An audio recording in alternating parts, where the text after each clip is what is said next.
Alright, may isang reaction video tayo dito kay Karob Trip and good day sa inyong lahat. Ginisa ang isang attorney sa Senate hearing ni RAFFY TULFO. Ayan, isa na naman in action sa Senado. Uminit kasi ang ulo ni RAFFY TULFO sa isang abogado na kaya daw na grounds of disbarment. At panoorin po natin ang buong detalye dito sa Senate of the Philippines. And don't forget to subscribe, Rob Trip. And no other further ado, let's do this. Alright? Let's get it on. Ayan, panoorin po natin guys dito sa Senate of the Philippines. Rhea Santiago, Attorney Maurice Lim, and Attorney Marlon Alban. From the National Conciliation and Mediation Board, Deputy Executive Director Teresita Odea, together with Attorney Kim Marie Aquino, OIC Director for Technical Services. From the National Labor Relations Commission, we have the Chairperson of the Commission, Chairperson Grace Maniki Stan, together with the Presiding Commissioner Joseph Gerard Mabilog, Commissioner Mary Ann Plata Deitia, Commissioner Leonard Vince Ignacio, Commissioner Hernan Nicdao, Commissioner Donna Ramos, Commissioner Charmalu Aldivera, and Attorney Rhea M. Aguirre. From the interest groups, from the People Management Association of the Philippines, PMAP, Attorney Carmelo Aguilar. From the Trade Union Congress of the Philippines, Mark Christian Villena. From the Buklura ng Magagawang Pilipino, Mr. Domingo Mole, the chairperson, together with Attorney Luke Espiritu, the national president. From the DMCI Project Developers Incorporated, Attorney Basilio D. Gascon Jr., Corporate Counsel, together with Miss Roby Concepcion and Miss Mavin Rodrigo. And we also have Mr. Lilio Ribueno, together with his counsel, Attorney Regan Capuno. That is all, Mr. Chairman. Thank you, Comsec. Before we proceed, may we hear from our colleagues if they want to deliver the opening statement. Senator Tulfo. Thank you, Mr. Chair. Mr. Chair, Senator Jingo Estrada, my esteemed colleagues, Senator Chis Cordero, members of labor sector, guests, good morning. I speak to you today to address a matter of grave concern. The often non-implementation and delayed enforcement of decisions in labor disputes. This is a serious injustice that has plagued our labor system for far too long, and it is time for us to take a decisive action to address it. The case of these workers is a glaring example of this problem. After years of struggle, these workers finally secured a landmark Supreme Court decision affirming their win. However, despite the finality of this decision, the opposing party has refused to comply, leaving these workers and their families in limbo. This is not an isolated incident. There are countless other cases of labor victories that have been rendered meaningless by the failure of management to comply with judicial decisions. Ika nga nila, marami dito ay nagiging paper victories lamang. This is a clear violation of the rights of workers, and it undermines the very foundation of our labor system. During the budget hearings, I have already raised this problem to the Department of Labor and Employment, or DOLE, and the National Labor Relations Commission, or NLRC. Ang ating napag-alaman na maraming pinag-ugatan ng problema na ito, isa na dito ang kakulangan ng sistema natin sa effective enforcement mechanism para sa mga desisyong na panalunan na ng ating mga manggagawa. Ito ay isa sa mga importanteng bagay na kailangan bigyan ng malaking pansin ng DOLE at NLRC. In addition to strengthening enforcement mechanism, we also need to address the underlying causes of this problem. This includes promoting a culture of respect for labor rights among employers, educating workers about their rights, and improving the efficiency of our labor justice system. The timely enforcement of decisions in labor disputes is not just a matter of injustice. It is also a matter of economic necessity. When workers are denied what is rightfully theirs, it is not only harms their individual lives, but also weakens the Philippine economy as a whole. I urge my colleagues in the Senate to join me in taking action to address this critical issue. We must work together to ensure that the rights of workers are protected and that decisions, especially in labor disputes, are enforced in a timely and effective manner. Mr. Chair, kaya po tayo nandito at ito mga nabanggit ko sa aking opening statement ay sapagkat meron pong ginawang injustice dito ang DMCI para sa mga manggagawang nanalo na ng kaso sa Supreme Court. Andito ba si Attorney Basilio Lazaro?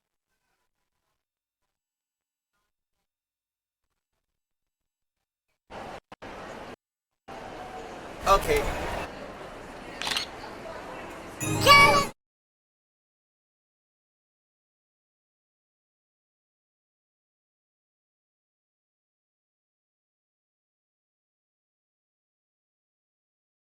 Pagpatuloy po natin ang ating No, Senate Lazaro, of the apelyido mo. Philippines. Bakit ka naging gas ko?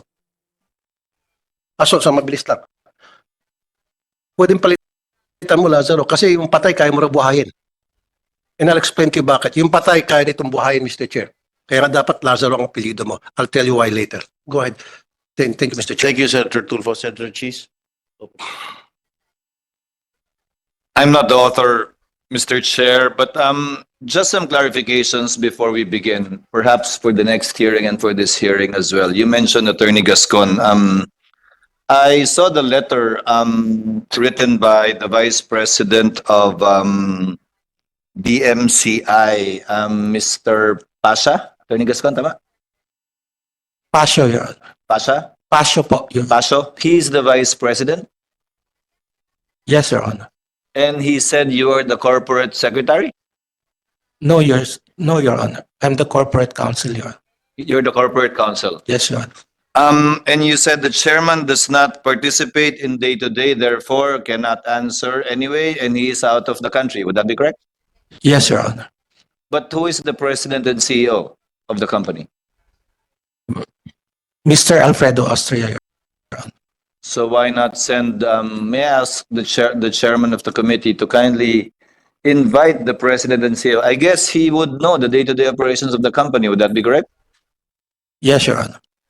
My problem, Mr. Chairman, with Attorney Gascon is he does know a lot about this resolution filed by Senator Tulfo because as he explained earlier, he took part in it in a major way.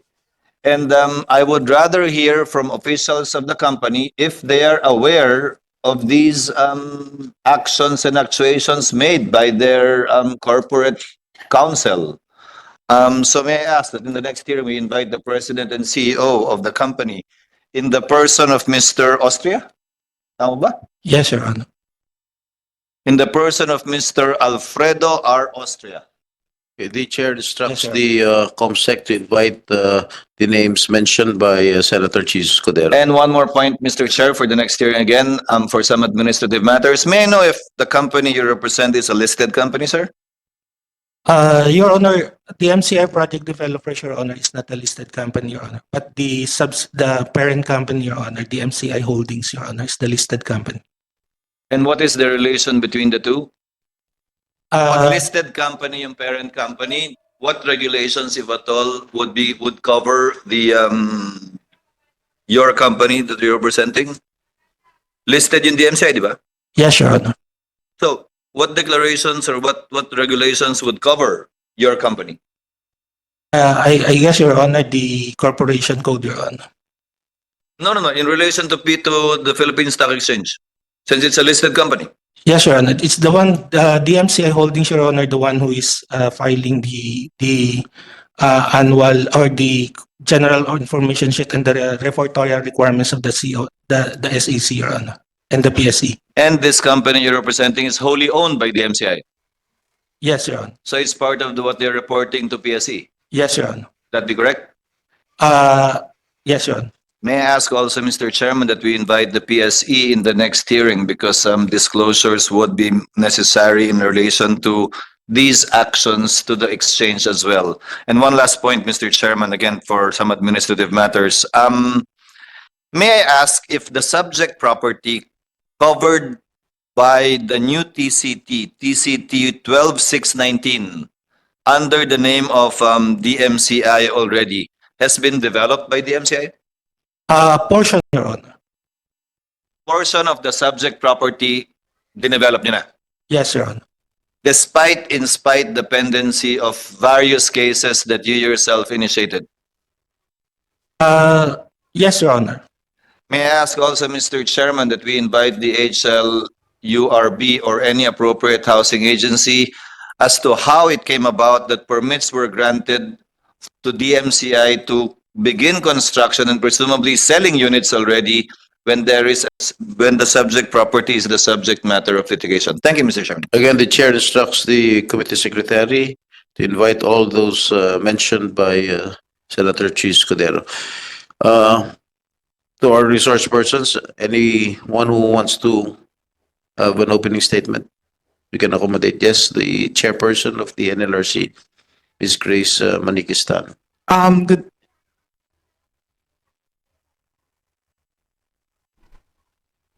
Alright guys, ayan, panoorin po natin at subaybayan etong ating, ayan, ginisa ng isang attorney ni RAFFY TULFO. And without further ado, let's do this guys and watch again. Alright, let's go, let's go.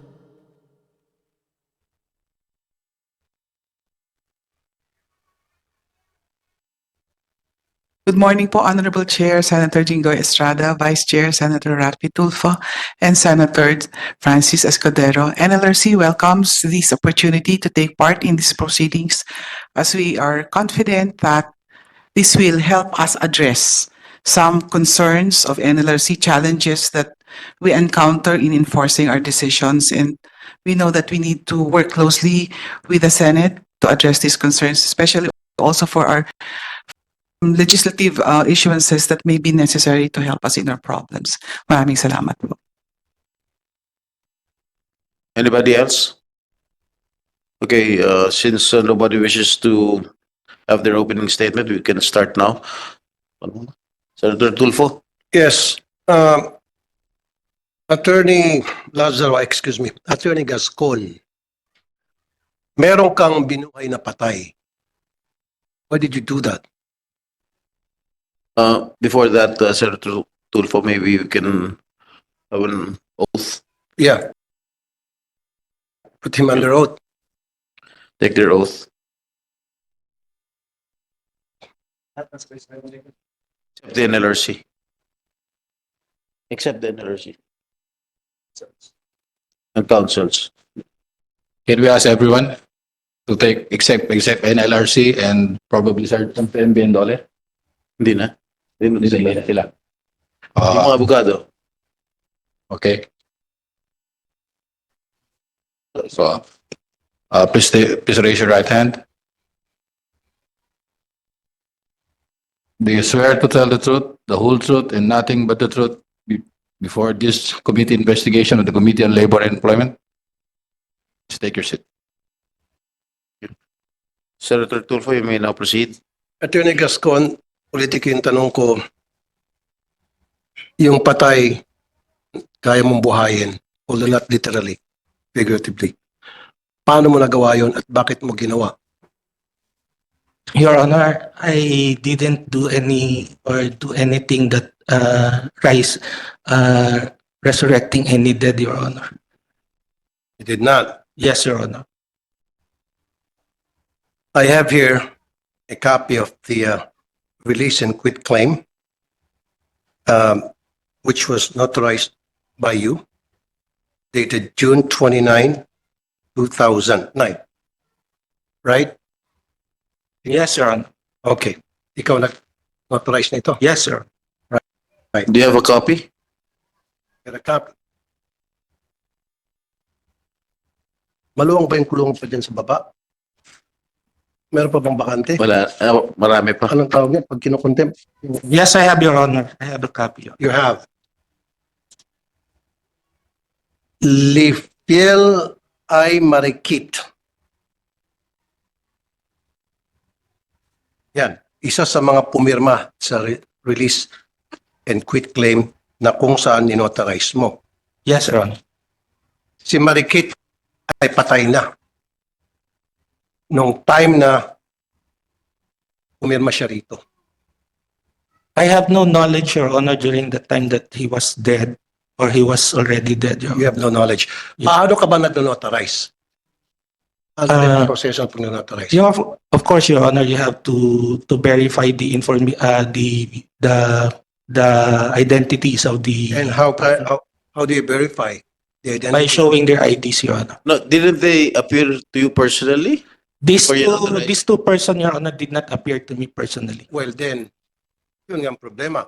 Kasi yan ang pinaka number one requirement na pag merong isang tao nagpapanotarize sa iyo, he or she should be present in front of you and verify his or her identification. Compare that identification, pictures and all doon sa kaharap mo. That's correct, Your Honor. And you did not do that. I know I put it in my notes, Your Honor, in my notarial book, Your Honor. No.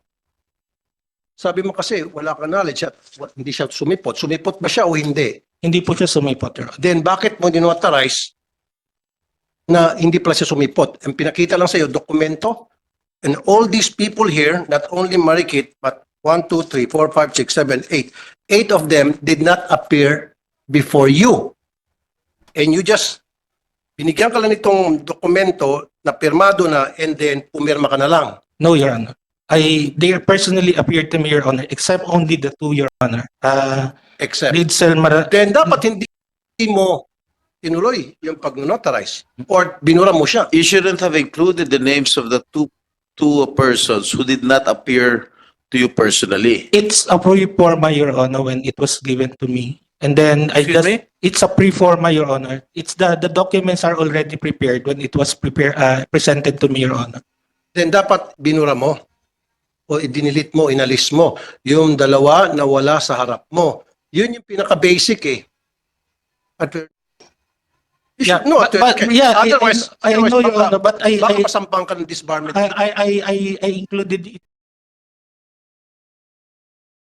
2009. I clearly state that non-appearance of lead field Maratan Kaya Peterson. Attorney Lazaro, Attorney Gascon, very basic yan eh, pag notarize eh. Di ba? Yung nagpapanotarize, kailangan nandyan sa harap mo at kompletos ng mga identification para i-compare mo yung ID na presenta sa iyo at yung mga picture doon, tumutugma doon sa kaharap mo. Now, kung wala doon, yung dalawa, hindi nag-appear sa iyo, then dapat tinanggal mo tong pangalan ng dalawa. Ayun. Ayan, panoorin po natin at subaybayan Yeah, at but your ang ating processes though. ayan, isang ginisa ni attorney si With attorney ni RAFFY money.com, Tulfo. things can be And let's do watch guys once again.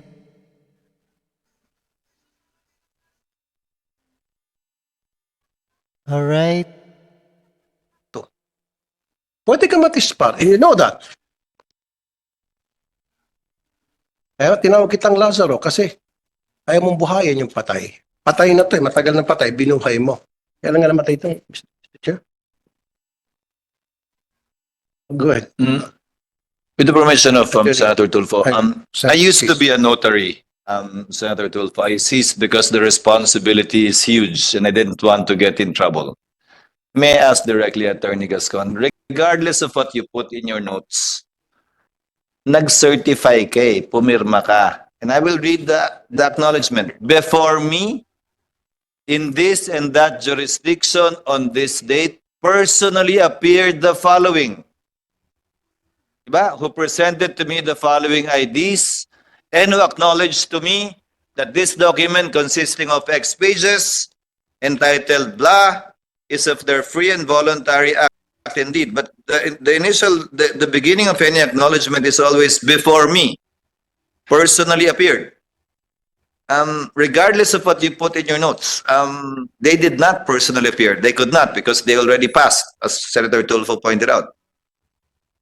Your Honor, there is an acknowledgement part of the agreement, Your Honor, where in fact, in that acknowledgement, I clearly stated that only all those who appeared to me are present. Where in fact, I put it in the last part that please see ID, and all the IDs that only appeared to me are the one who were attached in there, Your Honor.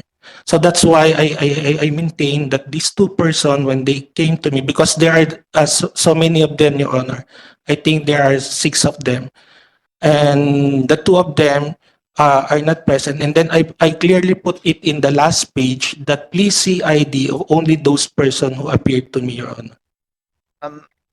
Sang batas nakalagay an attorney? Sorry, I'm not familiar. I also took my oath as a notary. Well, I'm not familiar unless may bagong pinasa ang Korte Suprema na exemption yon sa before me personally appeared.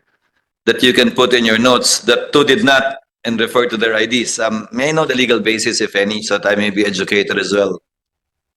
I just base, Your Honor, on the rules notarial practice that person who appears to you, or you could notarize it on the other persons who appeared to you, Your Honor. Those who acknowledge to you that they signed the documents, that is only my basis, Your Honor. So in good faith, Your Honor, when they appeared to me, I clearly stated not only in the acknowledgement portion that these only the persons that appeared to me, but I also put it in my notarial book that these are all the persons that appeared to me, and these 2 persons did not appear to me, Your Honor. So you're not attesting to the fact that they signed that document, those 2 persons? Yes, Your Honor. And yet, you as the corporate counsel facilitated the registration of that document so that a new TCT will be issued in favor of the company you're working for, despite your personal knowledge that 2 of the 6 most likely did not sign voluntarily, willingly, or even were alive at that time. And yet, that document was used to register your ownership over the subject property. Paano nang, if you admitted earlier na hindi nga sila kasama, yung 2 sa 6 hindi kasama, ba't yung ginamit yung dokumento yun para i-register yung interest at pagmamayari ng DMCI Property Holdings Inc.? Yes, sir, please. Your Honor, as I have said before, this document were not prepared by us. It's a pro forma. When we, during the time when it was asked us to meet them, I think the 6 person appeared, and then they as far as we're concerned, and together with their counsel during that time, Your Honor, they were assisted by the counsel, and then they signed the documents, Your Honor. And then that's the basis that they submitted to us, and that's the document that we use, Your Honor. Exactly, you notarized it with the absence of 2 persons. Apparently, one of them was already dead. And you used that same document in spite of the fact that you didn't see those 2 persons and you noted in your notarial book na hindi sila nag-appear, you still use that document to register your ownership. That would be a correct narration of facts, sir? In good faith, yes, Your Honor. I yield, Senator Tulfo. Alright, ayan na, panood po natin at sundan po natin ang pagsasabi ni Attorney at ni Senator RAFFY TULFO. And no other further ado, let's do watch guys once again dito sa ating Senate of the Philippines. Alright, let's go. Attorney Gascon, dito sa acknowledgement sa pag-notarize mo. So, umpisa pa lang sabi rito, before me, a notary public for and in the above jurisdiction this June 29, 2009, tapos at Makati City, personally appeared for the second time. Pero sabi mo, hindi nag-appear. So, dito, nanumpa ka, nilagay mo yung pangalan mo, pumirma ka, sinasabi mo na personally appeared, and yet hindi pala. So, dapat madisbar ka. Senator, again, what I'm referring only is the two-person, Your Honor, but the Kaya nga, di ba? Dalawang hindi nag-appear. Eh dito, sinabi mo na personally appeared. Yan o, ikot-ikot tayo rito, hindi tayo matatapos. Personally appeared. Lawyer ka, what does it mean?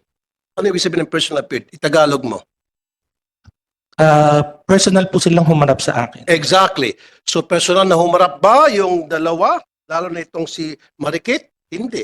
Dahil patay na eh. Yes, Your Honor, I acknowledge that fact, Your Honor. Na hindi siya umapir. Yeah, the two, Your O Honor. bakit mo ninotarize? Eh wala pala sa harap mo ito si Marikit at yung isa pa. Sana hindi mo ninotarize. Sana pinatanggal mo yung pangalan o pinaulit mo. Sabi mo, baguhin nyo yan, tanggalin nyo yung dalawang wala rito. Next time, pag nagpresenta kayo ng dokumento, paharap nyo lahat with all the IDs.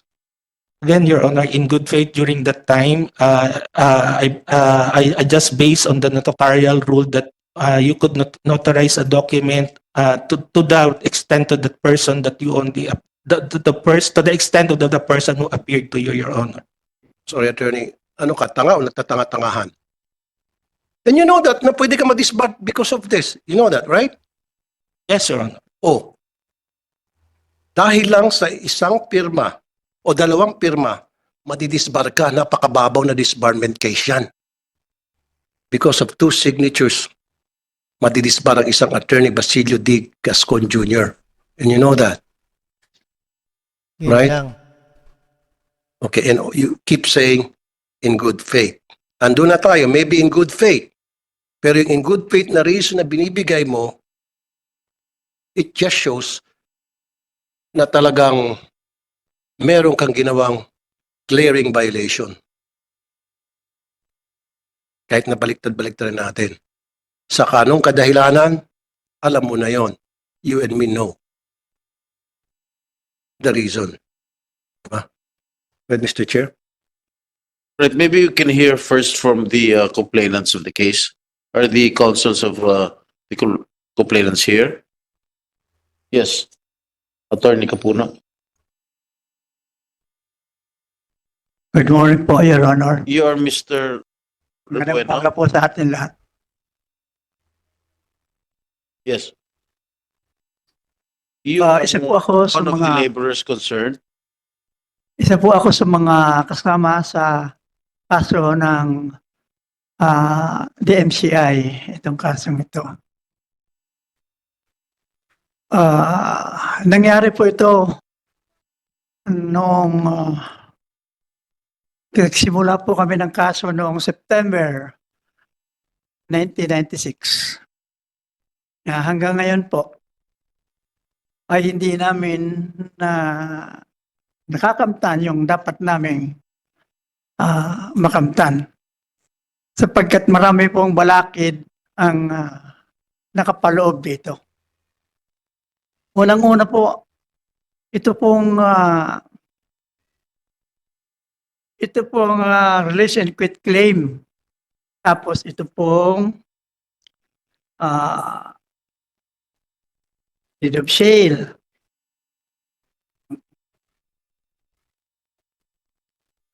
Alright. At subaybayan po natin guys. And don't forget to click this notification Make it Christmas bell. with a beefiest, Sarap Jollibee Yum Burger. Alright. Make it Christmas.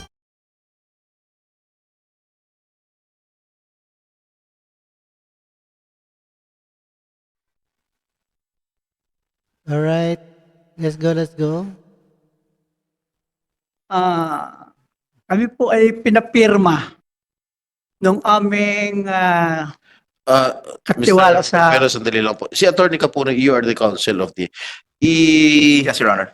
Morning. Ilahad muna natin yung chronology of events kung pwede kasi para malaman na NRC, malaman ng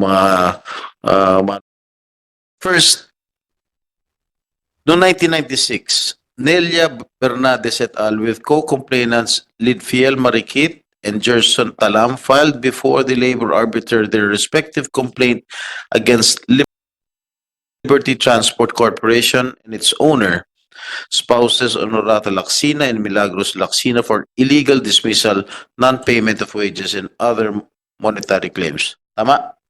Yes, Your Honor, that's correct. And on April 27 of 1998, the labor arbiter rendered a decision in favor of Bernadas et al. Correct? That is correct, Your Honor. On February 29 of 2000, on appeal, the NLRC affirmed the labor arbiter's decision. That is correct, Your Honor. On September 16 of the same year, according to Bernadas et al., Talam already settled his claim with spouses Lacsina by receiving 30,000 pesos and a bus. That is correct, Your Honor. And on March 15, 2006, 6 years after, a notice of levy was annotated on TCT 25491 stating that the corresponding share of Honorato Lacsina in the subject property was levied. That is correct, Your Honor. Okay. A year after, February 15, 2007, the MCI filed before the labor arbiter a third-party claim with an attached affidavit of title over property claiming that it is the owner of the subject property. It alleged that the subject property, then covered by TCT number 615, was sold by its previous owners, Honorato Lacsina, Reynaldo Bonifacio Lacsina, and Renato Junicio, to Taguig Land Development Corporation way back on December 29, 1995, via deed of sale, and that Taguig Land later merged with DMCI in 1997. That is correct, Your Honor. In October 18 of the same year, the labor arbiter denied the third-party claim of the MCI. That is correct, Your Honor. November 28 of the next year, 2008, the NLRC affirmed the October 18, 2007 order of the labor arbiter. Correct? That is correct, Your Honor. Court of Appeals made the October 18, 2007 order of the labor arbiter final and executory through its decision in CAGR number SP number 107334.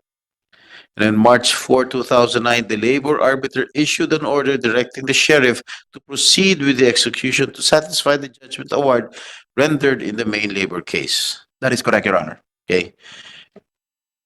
On April 3, 2009, a month after, a public auction was conducted in which the subject property was sold to respondents through their attorney, in fact, Evelyn Insilaire Bueno. Correct? Yes, Your Honor. And several months after, Sheriff Dayo issued a certificate of sale which was inscribed on TCT number 25491. And in June 29, 2009, according to the MCI, Bernades et al., including Marikit and Talam, executed a deed and or certificate of redemption of real property and a release and quit claim in favor of the MCI. That is correct, Your Honor. And on June 30, 2009, the purported 1995 deed of sale executed in favor of Taguig Land was annotated on TCT number 25491. A petition was also filed before the Register of Deeds for the cancellation of the certificate of sale annotated on TCT number 25491.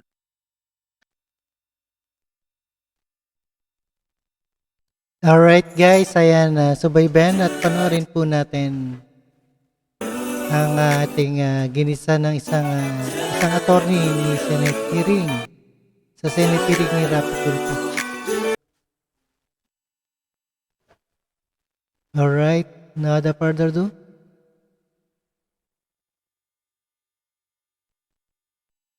An entry, cancellation of the certificate of sale was annotated on TCT number 25491. As a consequence of these incidents, TCT number 1269 was issued in the name of Taguig Land.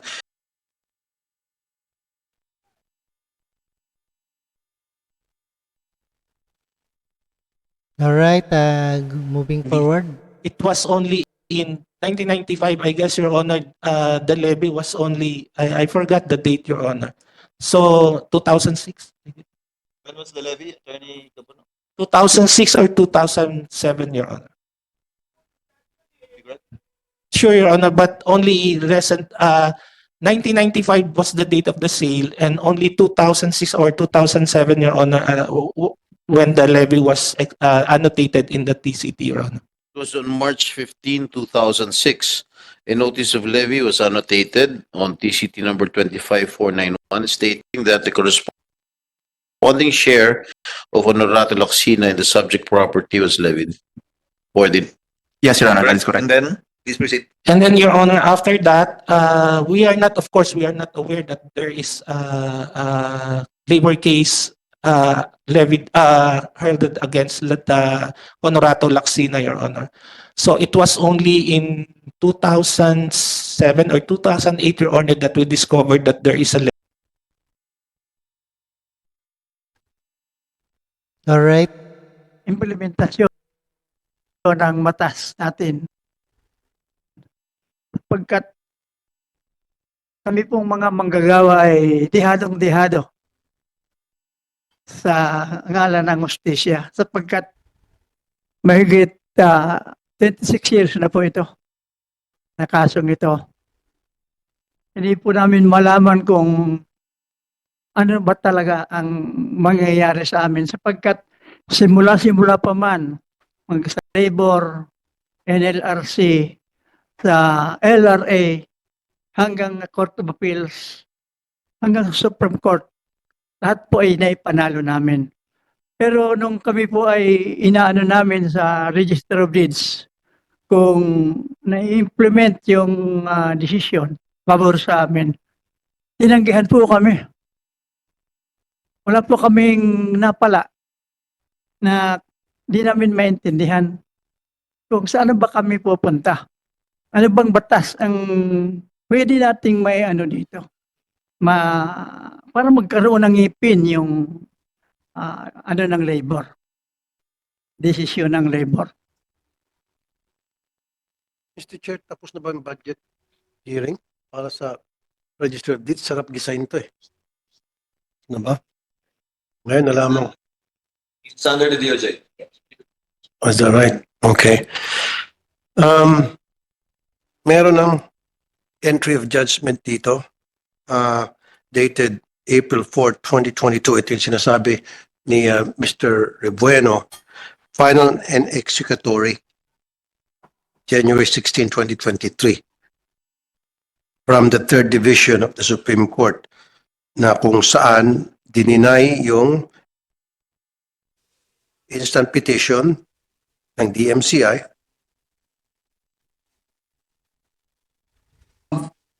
The Rule 65 po yung petition for certiorari. Which Yes po. So although may petition po na umaandar, nag-execute po kami sa ibaba. Unless a TRO is issued by the Court of Appeals. So without a TRO pending appeal, you can execute. Yes po. Judgment. Yes po, Sen. Yes po. Mrs. Binka? Your Honor, with regard to the entry, I think with regard with this case, Your Honor, there are the entry of judgment that are referring is the main decision that the labor the labor already decided that they are really entitled for award, right? The RC. That's the entry of judgment, Your Honor. But with the main case, there is still the one that the order of the what you call this, the NLRC ordering the title, that is the one that is still pending, Your Honor. As far as I remember, Your Honor. Marami pala violations sa DMCI according to the Supreme Court. Are you aware of it? I'm not aware, Your Honor. In the decision of the 3rd Division. I'm sure you're aware of it. Yeah, we are aware, Your Honor, but we filed an MR to that, Your The Honor. DMCI is accused of forum shopping. Are you aware of it?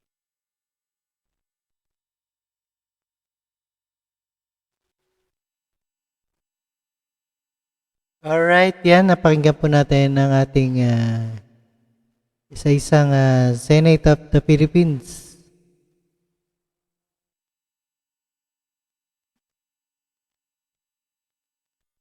Alright, thank you guys.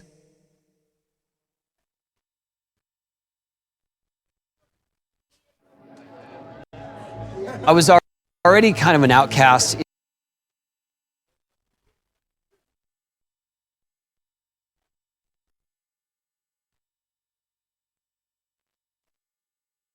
Alright, thank you guys sa inyong lahat.